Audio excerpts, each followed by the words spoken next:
Hello friend नमस्कार welcome to रिमासी channel. आज आमे माने देखिबा स्वीट संदेश। ताले आसंतु वीडियोटी को स्टार्ट करिबा। इथिपाई मु नेइची 1 लिटर क्षीर। एबे आमे गैस ऑन करी क्षीर बसैबा। एबे क्षीर फुटिबा को देबा। फुटी आसला बेलको सेतिरे 2टा लेंबुर रस देबा। ताको आमे 2 मिनिट पय फेर से फुटिया पय देबा। एबे देखंतु हमर छेना भला भाबरे हे गलानी। आमे ताको ओटे छणा रे भला भाबरे छाणी नेबा।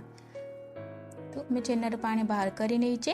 एबे आमे ताकू गोटे भल पानी रे धोई नेबा। इथिबे आमे भल पानी रे धोउचे जे लेंबुर खटा अंश न रही जाऊ। भल भाबरे पानी छाणी की ताको गोटे कपड़ा रे बांधी नेबा। सेतुरु भल भाबरे चिपुड़ी देबा पानी को। तापर आमे ताकू सेट पय 15 रु 20 मिनिट कपड़ा रे बांधी नेबा। एबे 15 रु 20 मिनिट हे जाईची। एबे देखंतु आमे छेना को कपड़ा रो बाहर करिबा। ताकू गोटे ग्राइंडर जार रे नेबा। ताको ग्राइंडिंग करी नेबा। अपन ताको 5 मिनिट ही ग्राइंडिंग करिवे। एबे देखंतु हमर ग्राइंडिंग हे जाईची। एबे हमें ताको 5 मिनिट ही भला भाबरे चिकन करिबा हाथ रे। एबे चिकन कर साइला परे सेतिरे 1 स्पून सुजी देबा, 1 स्पून मैदा देबा। आ एठी मु नेइची ऑरेंज रो फूड कलर। एठी मु 2 स्पून फूड कलर दउची। ताको हमें भला भाबरे चकटी नेबा। किंतु आपण से पर्यंत ही चकटिबे जो पर्यंत पूरा पालिश न हो जाइए एवं आपण प्लेट रु न छाड़ी जाइए। किंतु भल भाव अपन ताको चकट देबे।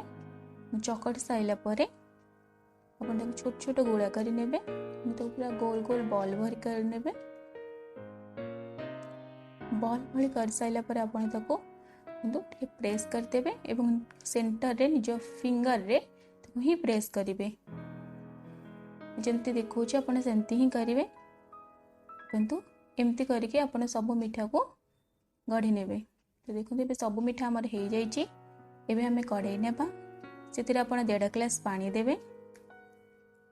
1.5 ग्लास पानी दे साइला परे आपण सेतिरे गुजरात पकई नेबे। तापर आपण सेतिरे चीनी गोटे बाउल नेबे। गोटे स्पून फूड कलर देबे। अपन आम जो छेना रे मिसैथिले फूड कलर से फूड कलर ही आपण एथरे देबे। किंतु एबे सीरा को आपण 5 मिनिट पय फुटिया पय देबे। 5 मिनिट एबे सीरा हमर फुटी सरलानी। और सेतिरे गोटे परे गोटे ही मिठा पकेबे। सब तो एका टाइम रे पकेबेनी, गोटे परे गोटे ही पकेबे। तापर आपण तो कवर कर लेबे। कवर करके आपण ताको 15 मिनिट बसिया पय देबे। तो 15 मिनिट हो जाइए आप कवर खोलिए। किंतु आउ गोटे साइड के अपन ताको टर्न करदेवे। ताको आउ 15 मिनिट आप फुटे देबे। तो आप मीडियम ही सब बेले रखिबे।